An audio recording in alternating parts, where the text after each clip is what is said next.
ব্যবসা খুব কঠিন জিনিস, রাইট?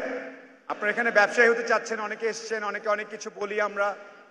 যার পকেটের টাকা নাই সেই বোঝে ভাই এত ডায়লগ দিয়ে না, আমি যে চাকরি টাকরি করি ঠিক আছে বেঁচে থাকি।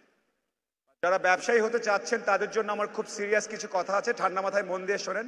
ওইটা মোবাইল ফোনে নিয়ে কোনো লাভ নাই, ফোন টোন পকেটে ঢুকে ঠান্ডা মাথায় শোনেন, তাহলে উপকার হবে।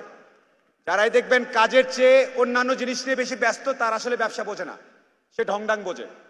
তো সেলফি, ফোন, মোবাইল, দৌড়াদৌড়ি, মালা এইসব হইলে বোঝা যাবে যে ওনার মধ্যে আসলে একটু কম আছে ব্যবসার বুদ্ধিটা। অনেকে ফোন ধরে আছেন, তো এটা বন্ধ। আসল কথা শোনেন, আমাদের সবার মধ্যে চাকরি করার একটা ব্যাপার আছে। 30 তারিখ পর্যন্ত চাকরি করব, 2 তারিখে টাকা পাবো, বাস এমনি জীবন চলবে। 3 তারিখে মুদির দোকানে যাব, 4 তারিখে মাছের দোকানে যাব, শেষ। খুব সুন্দর লাইফ। এটাই নাটক সিনেমায় সবখানে বলা হয়েছে যে সফল মানে এটাই। সকালে উঠবা, চা খাবা, বাস ধরবা, অফিসে যাবা, বসকে তেল দিবা, ফাইল টাইল সাইন করবা, কয়েকটা ফাইল আটকা রাখবা, তারপর আবার সন্ধ্যাবেলা চলে আসবা, রাইট? যদি ব্যবসায়ী হতে চান এই চিন্তা একদম ঝেড়ে ফেলতে হবে। এবং এই চিন্তা ঝাড়তে গেলে বউ, গার্লফ্রেন্ড, বাপ মা, আত্মীয় স্বজন, পাড়ার সবাই হাসাহাসি করবে, যেটা ব্যাককল।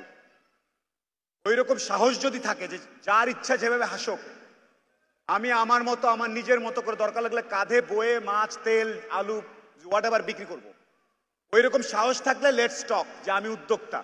আদারওয়াইজ ইকবাল বাহার ভাই যে চেষ্টা করে যাচ্ছে 1531 দিন ধরে, এদিক দিয়ে ঢুকবে, এদিক দিয়ে বের হয়ে যাবে। আজকাল তো এদিক দিয়ে ঢুকে না, ওই কি সিপিইউতে এদিক দিয়ে ঢুকে, সিপিইউর ওদিক দিয়ে বের হয়ে যায়, অনলাইনে সবকিছু। ওকে, কামিং ব্যাক। নাম্বার 1, বাংলাদেশের প্রতিষ্ঠিত জীবনবোধ, পেশাগত বোধের বাইরে আসতে হবে। যদি সাহস থাকে তাহলে উদ্যোক্তা হন। 2 নাম্বার, নির্দিষ্ট সময়ে টাকা পয়সা চলে আসবে, এটা বুদ্ধিটা আমাদের সবসময় চিন্তা করি মাসের হিসাব, মাসের হিসাব। ব্যবসায় মাসের হিসাব বলে কিছু নাই। সেটা দিনের হইতে পারে, সপ্তাহের হইতে পারে, 1 ঘন্টা হইতে পারে, 6 মাস ধরে কোনো আয় ইনকাম নাও থাকতে পারে। আপনারা কেউ জানতেন করোনার ব্যাপারে? 2 বছর ধরে কোনো খবর নাই। তারপরে যখন একটু ঠিকঠাক হলো, এখন 2 দেশ যুদ্ধ লাগায় বসে আছে। ব্যবসায়ী হিসাবে আপনাকে এই জিনিসগুলো মাথায় রাখতে হবে, ওই বুদ্ধিটাও একটু একটু করে বাড়াতে হবে। তো নির্দিষ্ট সময় পরে পরে টাকা পাবো এই চিন্তাটা বাদ দিয়ে দেন। আর টাকা পাওয়া মাত্র পরের দিনই খরচ করে ফেলবো এই চিন্তাও বাদ দিতে হবে। আজকে টাকা পাইছি, 2টা ভালো ডিল হয়েছে, চল মামা সাইজ করে ফেলি, আজকে চল বাড়ি কিনা ফেলাই, জমি কিনা ফেলাই, এই করে ফেলাই, সেই করে ফেলাই, ফুটানি দেখায় ফেলাই, এটা বাদ দিতে হবে। ট্রু বিজনেসম্যান তার কাছে কত আছে, কিভাবে আছে, এত ঢোল পিটায় বলে না। তার জীবনাচরণ দেখে একটা নির্দিষ্ট সময় পর্যন্ত বুঝতে পারা উচিত না যে তার মূলধন, পুঁজি, লাভ, ক্ষতি কতটুকু। এই বুদ্ধিটা মাথায় ঠিক মতো ঢোকান। 2 কেজি তেল, 2 কেজি ডাল বেশি বিক্রি হয়েছে, আজকে যায় সুট টুট কিনে একাকার অবস্থা, অফিসের পুরো কেবিন টেবিন সাজাই ফেললাম, দরকার নেই। আবেগ কন্ট্রোল, এটা আমরা অভিজ্ঞতা থেকে বলছি। এখানে আমি আছি, ইকবাল ভাই আছেন, তৌহিদ ভাই আছেন, তাদের অনেকের কাছ থেকে আমি এখানে অনেক এক্সপিরিয়েন্স নেই। সেই জন্য বলছি আপনাদের অনেককে, কারণ আজকে এখানে মেলাতে অনেক বিক্রি হলো, কালকেই সেটা খরচ করবেন না প্লিজ। আপনার কাছে যেই লাইফস্টাইলে আছেন সেই লাইফস্টাইল 2 বছর চালানোর মতো টাকা থাকলে তারপরের থেকে শুরু করবেন ফুটানি অর হোয়াট এভার স্টাইল।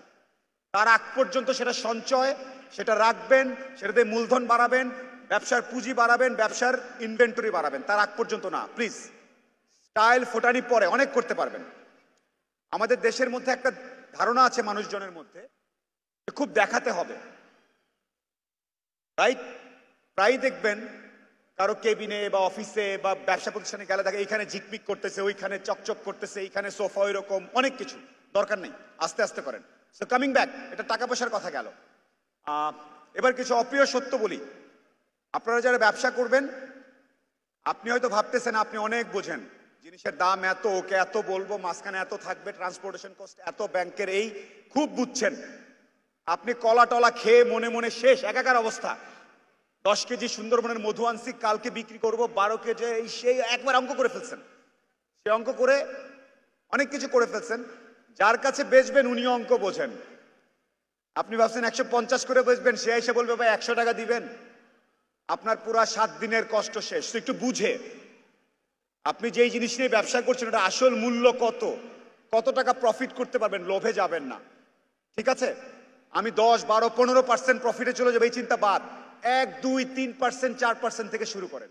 তার মানে কি শুনুন, 100 টাকার মাল কিনে 101 টাকা বেচবো, বেচেন আস্তে ধীরে, স্লো স্টেডি। অনেকের মাথায় আছে এই চিন্তাটা, 100 টাকা দিয়ে শুরু করে আমি পরের দিন 150 হয়ে যাবে, হবে না। এটা যদি কেউ বলে থাকে ভুল বলছে, মিথ্যা কথা বলতেছে আপনাদেরকে। এবং আমরা তার কিছু ফলাফল দেখতে পাচ্ছি, আজকে দেখতে পাইছেন অনলাইনে অনেক জায়গায় 100 টাকার বাইক, অমুকের বাইক, তমুক এই সেই করে অনেক কিছু করলো, শেষ ফলাফল কি? জেলখানা। তাড়াহুড়ার দরকার নেই।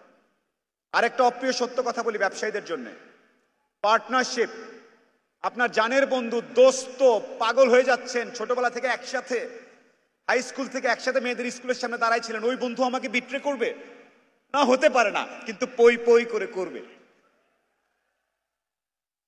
So in business everything should be written, documented, everything documented, দলিল দস্তাবেজ করে। তারপরে মুখে মুখে বলছিল ওইটা হইলে ওখান থেকে আমাকে ওইটা দিবে, ওইটা দিয়ে আমি এত শতাংশ জমি কিনবো। দোস্ত এখন কি বলতেছো?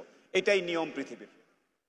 ইন বিজনেস আশেপাশে পার্টনারদেরকে যারা নিয়ে আসছেন তাকান, দোস্ত তুই কিরকম? হ্যাঁ আমি এরকম।